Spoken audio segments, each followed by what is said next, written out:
I've been told to talk. 3, 2, 1. All right. I've been told Clarence E. Hill Jr. is with me. Clarence, are you there? We've had some major technological issues here. Are you there? I'm here. Let's go. Let's get this going because there's a lot to talk about. Yeah, I know we got a lot to talk about. Dallas Cowboys win today 37-34 of the New York Giants. But Clarence, can you ever remember a game, a win that put a team into first place in a division that ultimately felt like a loss like this? Yeah, it's a punch to the gut for the Cowboys, but most important, it's a punch to the gut for Dak Prescott from everything he's gone through.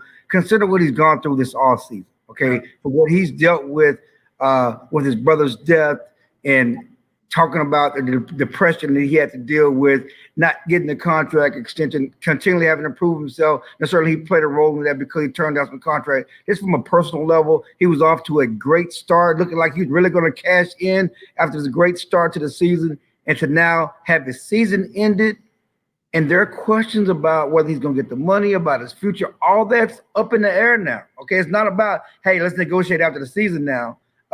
He's coming off injury. You know, what do you pay a guy coming off injury? And I don't want to get to the money because it's really about personally just you see all the people who are tweeting and expressing concern about him, the player, the person, and having his season cut short. It's just so much here. Yeah, and I know you've covered the time and a lot of really great guys. I can't think of anybody that I've seen since 2005, give or take. Greg Ellis, Troy Aikman, there are a lot of them. I don't know of a better guy. There are a lot of good guys, but I don't know of a better guy than Dak. Can you think of one?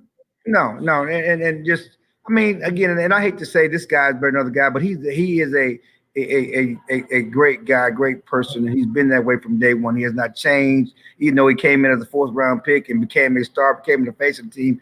It has not changed. There have been a lot of great guys and great people to come around here, but yeah, he's as good as any that's ever come around here. And you hurt for him. You see all the teammates. You see Jason Garrett, just that whole moment when he got hurt and he called, and just the despondence on everybody's faces, and his teammates just looking just blank looks on their faces, and Jason Garrett being there, and everybody from the sideline coming up, the Giants come, everybody thinks so much of Dak Prescott and what he's gone through, and so it's hurt. It hurts for him, and it hurts for the Cowboys, yeah, for sure.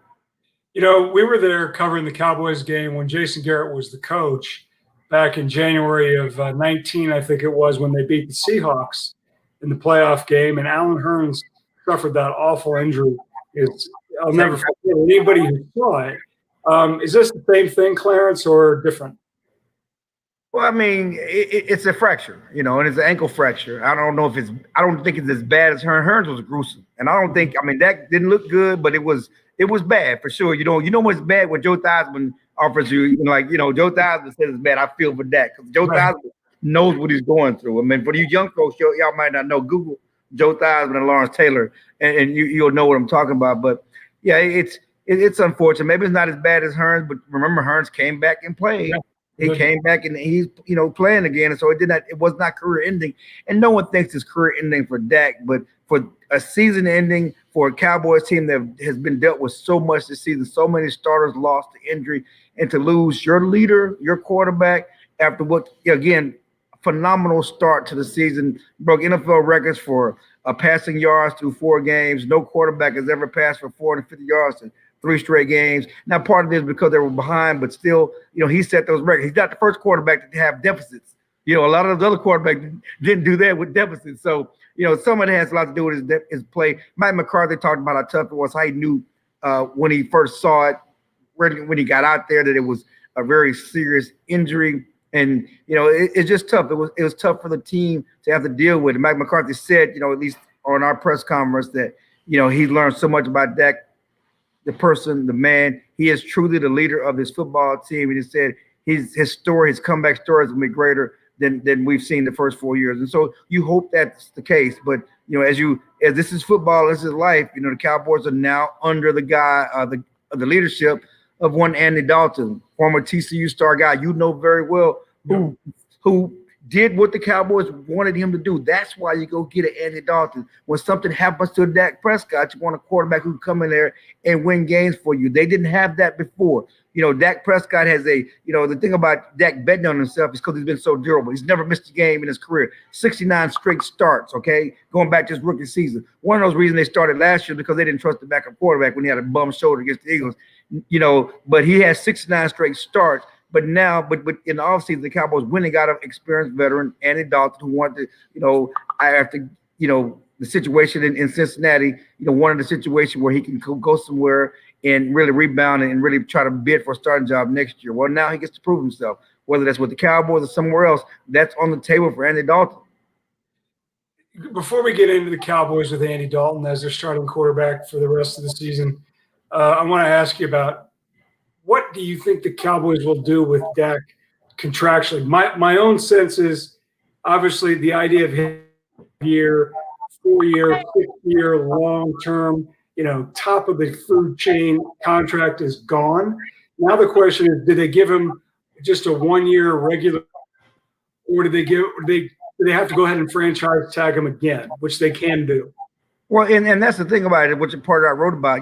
Clearly the long-term extension, the Patrick Mahomes money, the Deshaun Watson money, that's off the table. Okay, that's off the table. But now he's a free agent. Okay, he's a free agent. So and there was thought process. Well, do you franchise him again? Well, you're not going to franchise him for $38 million, which is what the franchise tag is. And if you don't franchise him at that, then you chance him going somewhere else, or somebody else said, okay, we'll take a chance on Dak Prescott. So all that's Cowboys have some huge decisions to make, and certainly a lot of it will be based on what Andy Dalton does. So a lot of it will be based on how Dak recovers, and when he recovers, when will he be healthy after this fracture, this ankle fracture, and can he show them what he can do, or show other teams what he can do? But number one, they're not getting a long-term deal. Number two, it's unlikely that you're going to put a $38 million franchise tag on him as well. And so when you don't do that, you leave it up to chance that maybe somebody else says, we're going to take a chance on Dak and we'll give him this type of money. Or do the Cowboys try to find a way, and Dak find a way to come to terms on some short-term deal, some short-term prove-it deal? But decisions have to be made, and they won't be made. Then if we're going to play that game, and all those scenarios that you introduced are completely viable, just for the sake of argument, let's just say the Cowboy season goes disastrously south, more than this already means, right? They're at 2 wins. Andy Dalton was let go by the Bengals for a reason. They wanted to go in the direction of the top pick of the draft and Joe Burrow. Let's just say the Cowboy season goes that far south, and for some reason, they could take a shot at Trevor Lawrence at Clemson. Would they do it? Granted, I realize that's I'm bordering on silly, preposterous scenario, but in this instance, you have to at least kind of acknowledge it. Would they dare do that? You're way down the road on Trevor Lawrence, because a lot of teams ahead of the Cowboys in that Trevor Lawrence. They'd have to lose out, right? Right. Yeah, and I think they can still beat the Giants any day of the week, even with Andy Dalton. The thing about Andy Dalton is, I don't think he's as great as I don't think he's as special as Dak Prescott, but he is a solid quarterback, and they can get some wins out of Andy Dalton. So I think that they will be able to nurse their way to not be in the sweepstakes for Trevor Lawrence. But again, can they get 6 or 7 wins and be in the sweepstakes for first place in the NFC East? Because it still may be on the table for the Cowboys, because the division is so – they're in first place now at 2 and 3. That's the craziest thing ever. They got 2 wins. They've only beaten teams that haven't won a game, right? The Giants haven't won a game. The Falcons haven't won a game. The Cowboys wins. And not only that, they barely beat them. They needed a miracle to beat an Atlanta team that may just draft Trevor Lawrence, and they needed a late field goal to beat a bad winless Giants team. So, Clarence, as bad as the NFC East looks today, Washington doesn't apparently have a quarterback. And they may be drafting Trevor Lawrence too. The whole division could. Right. Carson Wentz, I was stunned at how bad the Eagles looked today. I didn't think they'd win, but I didn't get their butt kicked by Pittsburgh the way they did. And Pittsburgh's good. And, Giants are what they are, right? So, Clarence, even with Andy Dalton, Cowboys win this division? I think they can. I think that the Eagles are probably the favorite. I mean, that Eagles defensive line against this Cowboys offensive line. Eagles defensive line can get after the quarterback, and I think they're going to give the Cowboys problems.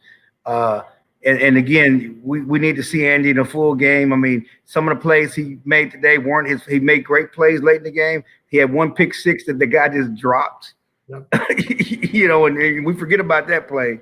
The guy that just dropped. So, and the Giants aren't a very good football team, and so we'll see. We need to see him against better competition. That Arizona Cardinals team is going to score some points against this Cowboys defense. Can Andy score enough points to keep up with them and keep them in the game? And that's, obviously they got extra day next week because it's a Monday Night Football game, and we'll see, how that transpires. But, again, the Cowboys drafted Andy Dalton for a situation like this. They wanted a proven guy who can win games. Now, they didn't expect that after playing for 10 games, that's not what they did, but they signed him in the offseason for opportunity like this.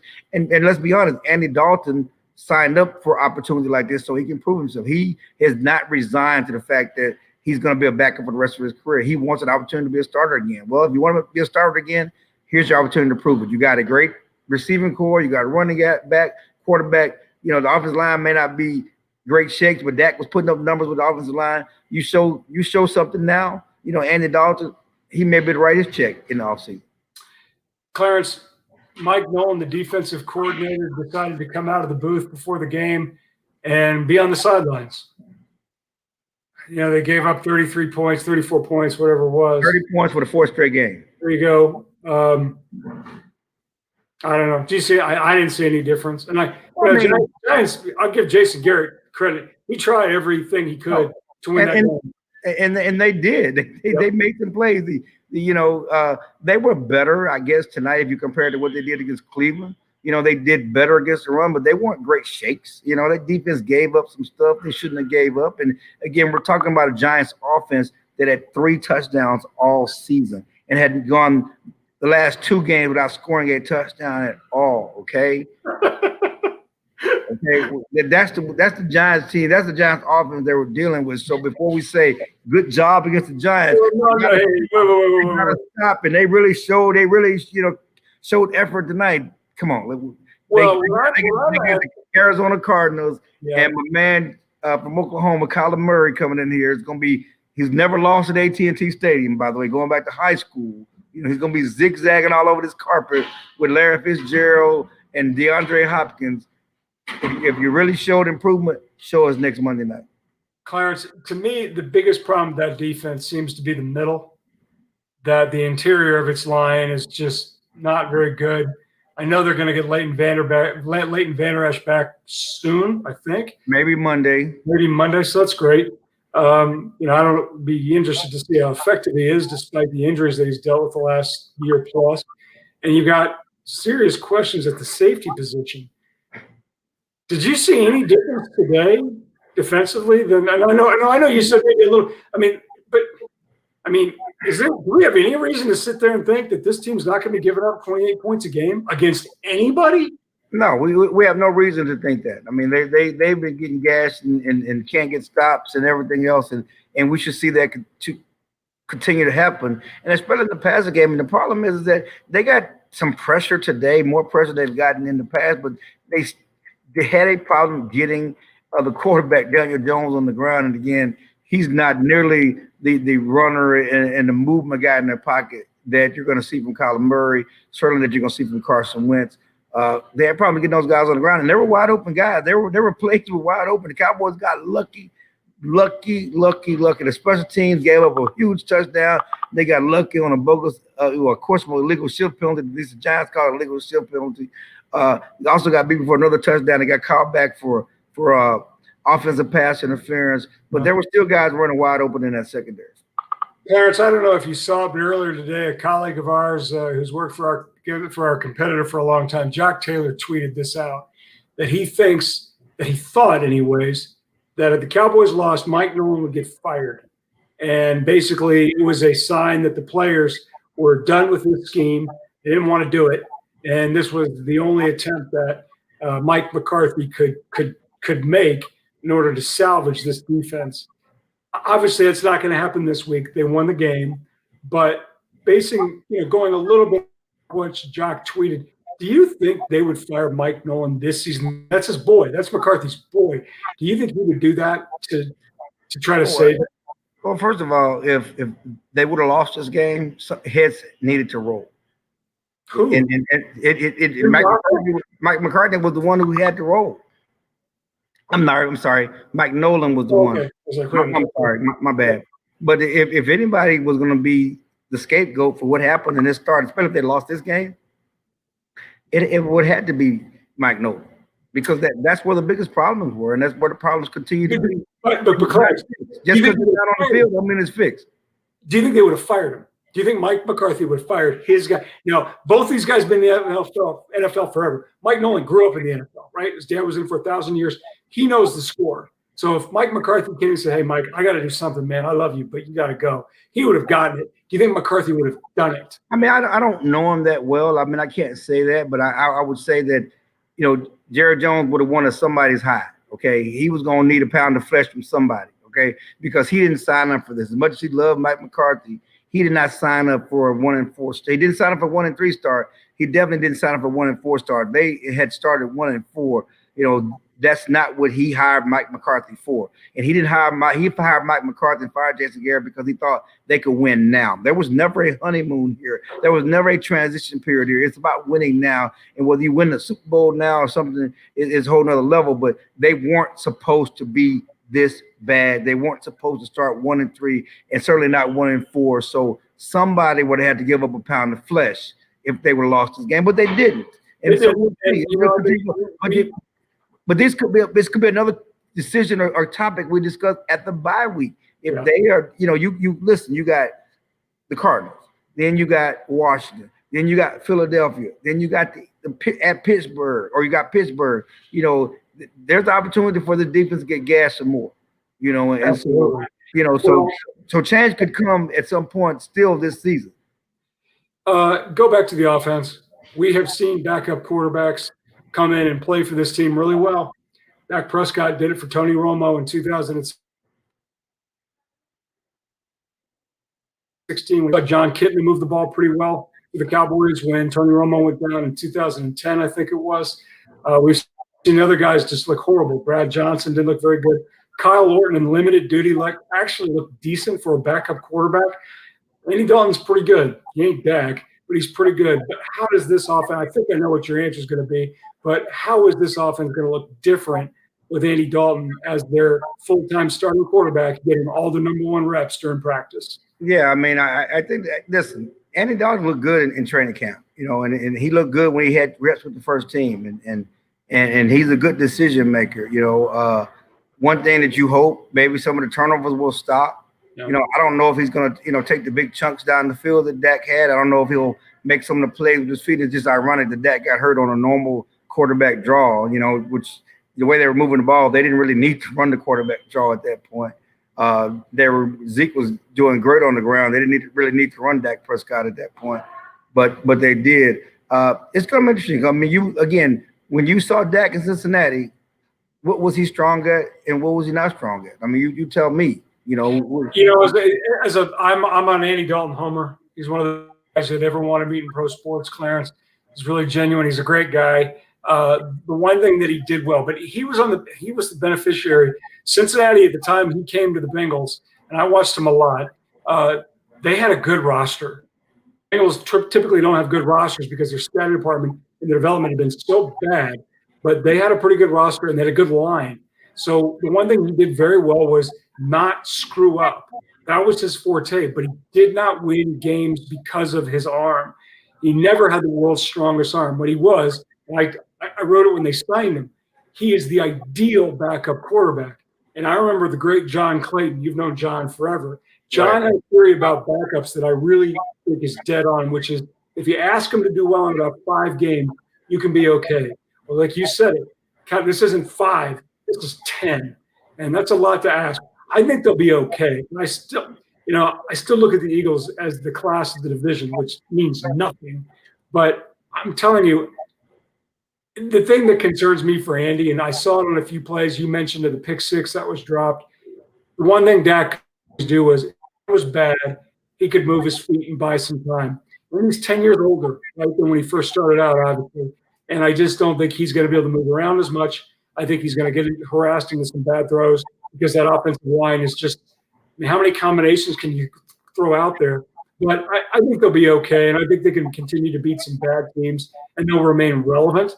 But I think Andy's biggest problem is he just can't make those kind of throws. Even though he made some dynamite throws and like two of the nicest catches you've ever seen back to back, a guy ever made. But you're prepared. You know how to move the team pretty good. You can do all right. But if they're asking this team with Andy Dalton to score 30 to 32 points a game, that's a lot. And that's the problem. In Cincinnati, they had a pretty good defense, and they weren't asked to score, outscore people. You're asking Andy; he's more of a manager. He's not a guy that's going to be outscoring people. And with this team and the way this team is played, they're 30-point shootouts every week. And can you get that from Andy Dalton? Can you get these 30-point shootouts, or will they have to make a conscious effort? Certainly, they want to be done with that, but try to be more ball control. Try to be more balanced. Again, you can't do that when you turn the ball over. And that's, again, today, the fact that the Cowboys fell behind 17-3, largely because of a turnover, and to get behind, fourth straight game, behind 14 or more points, that's crazy. They have to stop that. Now, if they stop that and are in games, they can manage things better. That's the hope. But again, the schedule does not get easier. Outside of watching the next three games, you got the Cardinals, who are hot and you got an offense that's very explosive. You got the Washington football team, but then you got the Eagles and you got the Pittsburgh Steelers. I think when more often than not, a season-ending injury is sustained to a second quarterback, a good one, right? Not like just some guy, but a really good one. The season's gone, and anything that you hope to accomplish or expect to accomplish goes out the door. And anything you achieve is gravy. For all practical purposes, is the season gone? Yeah, I mean, to me, the season is gone when you're not competing for the title, and that was the goal. I mean, Mike McCarthy was not brought here to outlast the bad teams of the NFC East. He was brought here to make the Cowboys special again, to win titles again. He had never lost at AT&T Stadium. He had won a title here with Super Bowl title here with the Packers. That's why he was brought here. So I don't think this team has the makings of a championship team. They don't have the makings of that. There's no way they can fix all the things that's wrong with this team, especially on defense, and then try to manage with a lesser offense. We're not even talking about the quarterback position, but you're talking about your two offensive tackles, and having to run an offense with your two offensive tackles. So it's gone. It's gone. We got 11 games left into what? Abyss. Yeah, and it's in that position where you think you can get to the playoffs. You obviously want to go for it because you get to the playoffs. That's progress. That's some achievement in sports, and you want to go for it. But then there's the other part of you is like, okay, this team has holes everywhere. And while I criticize the team for drafting CeeDee Lamb, not because CeeDee Lamb's a bad player, because he's a bad player, it's because they need defensive players. And now you look at, way, way, way down the road, and I threw the Trevor Lawrence thing out just as a point of conversation. Clarence, I don't know how the hell they're going to address. We're back here again. Well, they got 50 different needs, and they only got 10 moves to make. And I think now it's just really discouraging for all the obvious reasons. You lost your great franchise quarterback to a season-ending injury, and it sucks. And we'll wrap one last question. Clarence, speaking of bad teams in the great state of Texas, no, you're not leaving now. Okay, this is about the Cowboys. This is not about college football. It's about football in Texas. Thank you. Clarence is a proud alum of the University of Texas, and I was at the Cotton Bowl on Saturday to watch Oklahoma 4 overtime win. Clarence's Longhorns. Clarence, can you please explain to me what the hell your alma mater is doing in football? He's never speechless. All right. For all of your Fort Worth Star Telegram Dallas Cowboys need to follow Clarence on Twitter and myself StarTelegram.com. Thank you very much. Hopefully this time next week we'll have better news. And God be with, and please prayers up for the great Dak Prescott.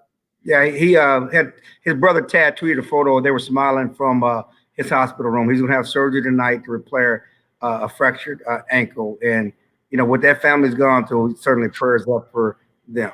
Amen, brother. All right, be well. Hook 'em.